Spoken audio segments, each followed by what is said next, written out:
Okay, so you're here with us again, which means you're the kind of person who likes going deep, getting to the bottom of things, Exactly. likes to learn. A real learner. And today, we're going deep on something you hear every day, Yeah. something that it kind of colors how we talk in ways we don't even really think about. Hmm. And that is English idioms. Oh, yeah, those. And we're going to use an episode of the Master English podcast as kind of our jumping off point. Right. It's the 30 Days English Learning Podcast. Okay. And they promise to unlock some pretty fascinating, mind-blowing insights into English. Okay, well, let's see if they deliver. Yeah, let's see if they deliver. I think they do. Yeah. They're right on the money when they say these phrases that we use every single day where the literal meaning makes no sense at all Right. are actually packed with history and psychology. Yeah, think about it. Have you ever had anyone tell you to break a leg Yeah. right before you had to do something important? Oh, yeah, of course, classics. Like a performance or a test or something? It's so weird if you think about it, right? You would never actually want someone to break a leg. No. You'd want to say good luck, but they say break a leg. Mm-hmm. Or what about when you're walking outside and it's pouring rain, cats and dogs? Oh, yeah, it's raining cats and dogs. You half expect to see some furry creatures falling out of the sky. Right. Like, where did that come from? It makes no sense. Uh-huh. So we're going to do more than just scratch the surface here. Right. Today we're going to unpack some of the strangest English idioms out there. Okay. I like it. We're going to explore their origins, Yeah. their past, and what they reveal about human psychology, Interesting. history, culture, you name it. Deep stuff. And we're doing it all for you. Right. So where do you want to start? Well, I think a good place to start would be with break a leg Okay, break a leg.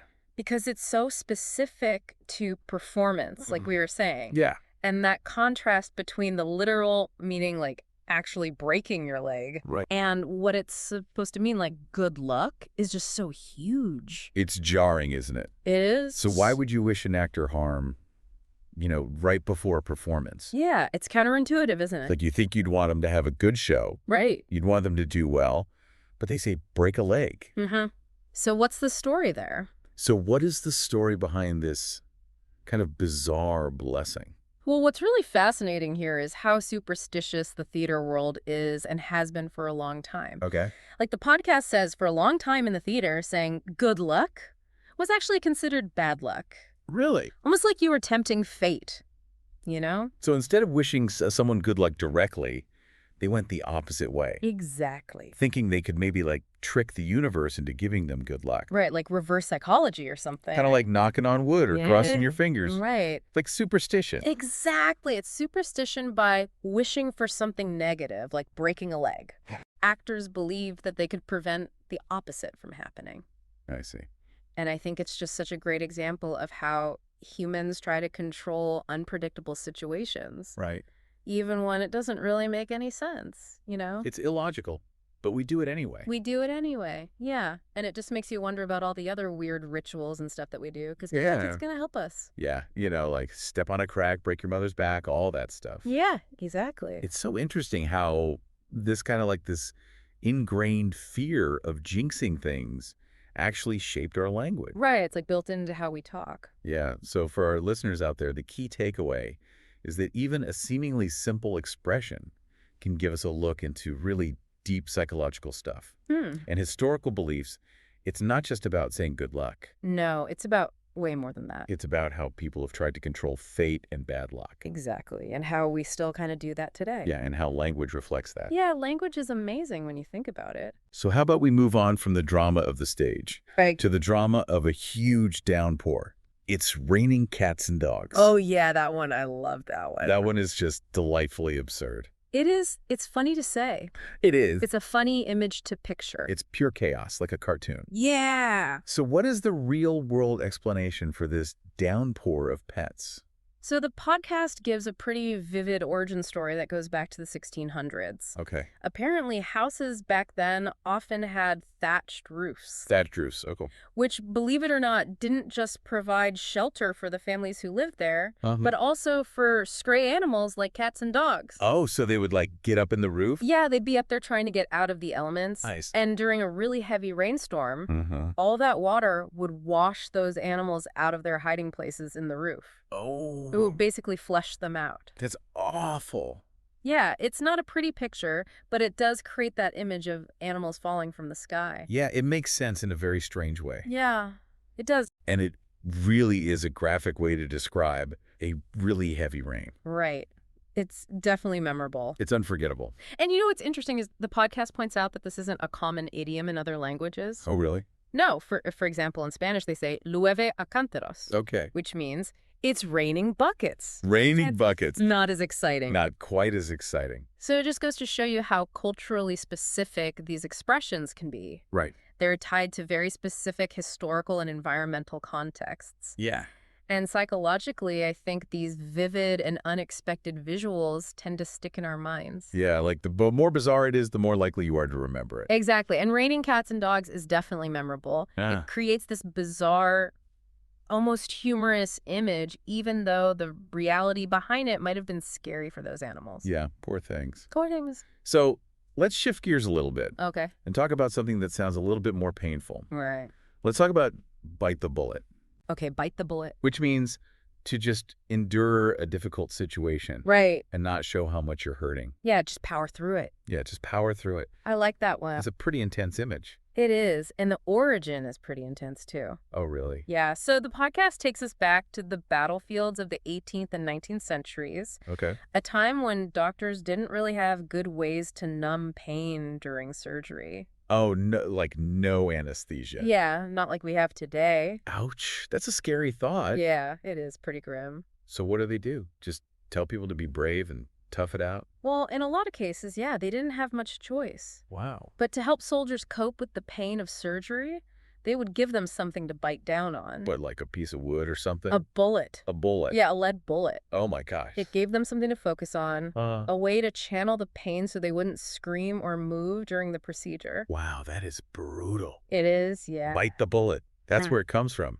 That's where it comes from. Wow. It makes you appreciate modern medicine. It does, doesn't it? It really does. And it's a good example of stoicism, you know? Stoicism. Yeah, that idea of accepting hardship without complaining, bearing it. Right.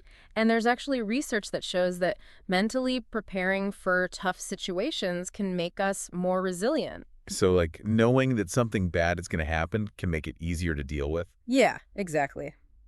It's not always fun to think about, Yeah, nobody wants to think about that. but it can help us cope when we're actually facing challenges. Yeah, so if you're going through a rough time, just remembering this idiom Mm. and where it comes from might actually give you some strength. Right, because others have literally bitten bullets to get through tough times. It's wild. It is. Okay, let's move on to something a little less gruesome. Okay, good idea. Cost an arm and a leg. All right, cost an arm and a leg, All right, cost an arm and a leg. meaning something is really, really expensive. Yeah, we all know that feeling. We've all been there. I think that's a pretty universal sentiment. Yeah, I think so too. We've all seen a price tag and thought, whoa, that's way too much. Yeah, sticker shock. Sticker shock, exactly. But this one has a very specific origin. it does. The podcast tells us it has to do with portrait painting back in the 17th and 18th centuries. Really? Portrait painting? Yeah, so how does that connect to something costing a fortune? I have no idea.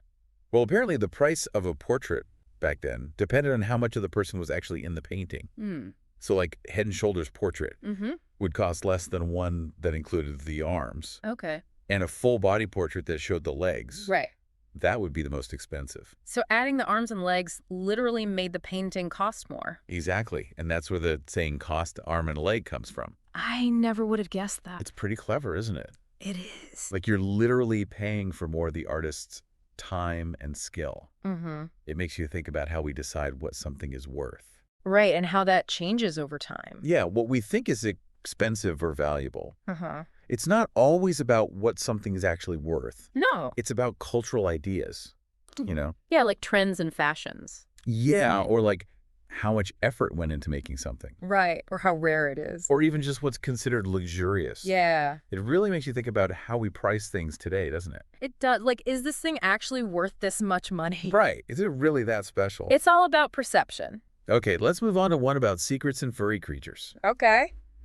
Let the cat out of the bag. Ooh, that's a good one. So that means to reveal something that was supposed to be kept hidden. Yeah, to spill the beans. To spill the beans. Right. And it's such a whimsical image. It is, yeah. Yeah, it is. It conjures up a very specific picture in your mind of a cat jumping out of a bag. Yeah. But the origin is actually pretty funny.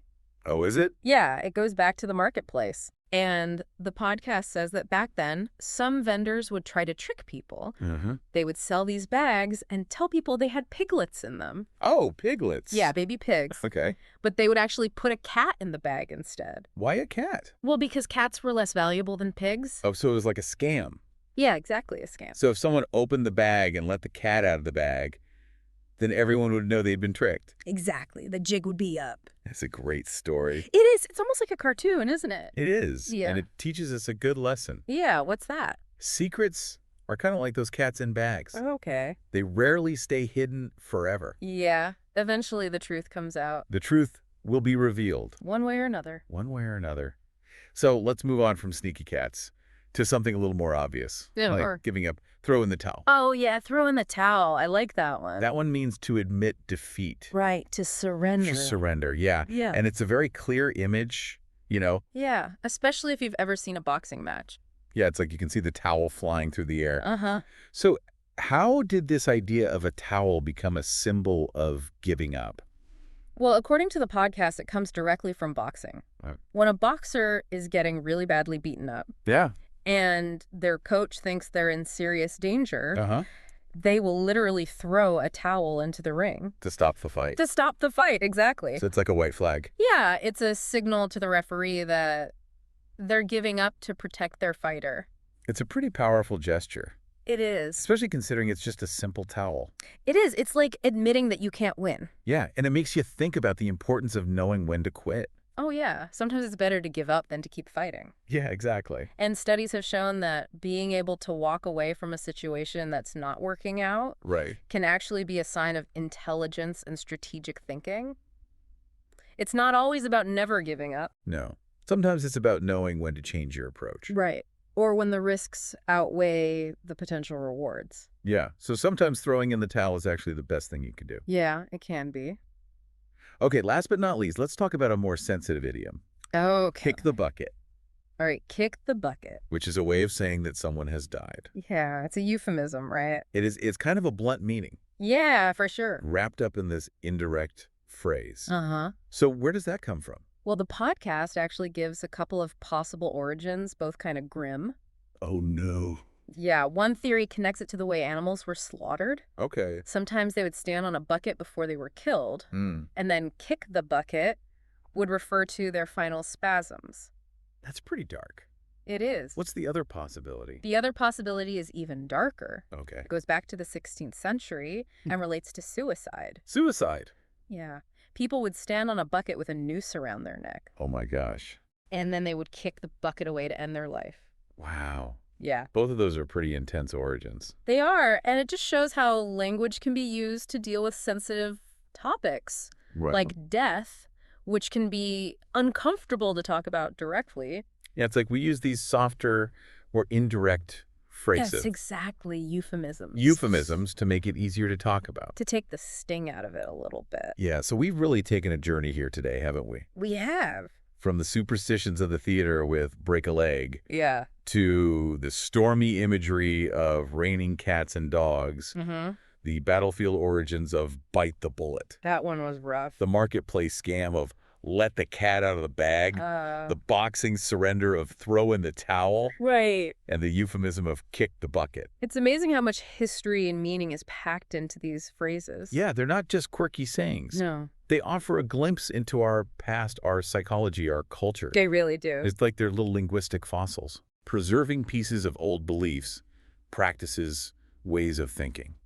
It's like looking through a window into the past. So I'm curious, Mm-hmm. which one of these idioms surprised you the most? Yeah. Which origin story really stood out to you? Take a minute and think about it. Yeah. What made you see English in a new way? And as you go about your day, Mm-hmm. maybe you'll hear one of these familiar phrases and you'll pause for a second Right. and think about the story it tells. It's amazing how much depth there is to language. You know what other everyday expressions might be hiding surprising stories or unexpected insights? It's a thought, isn't it? That's something to think about. It is.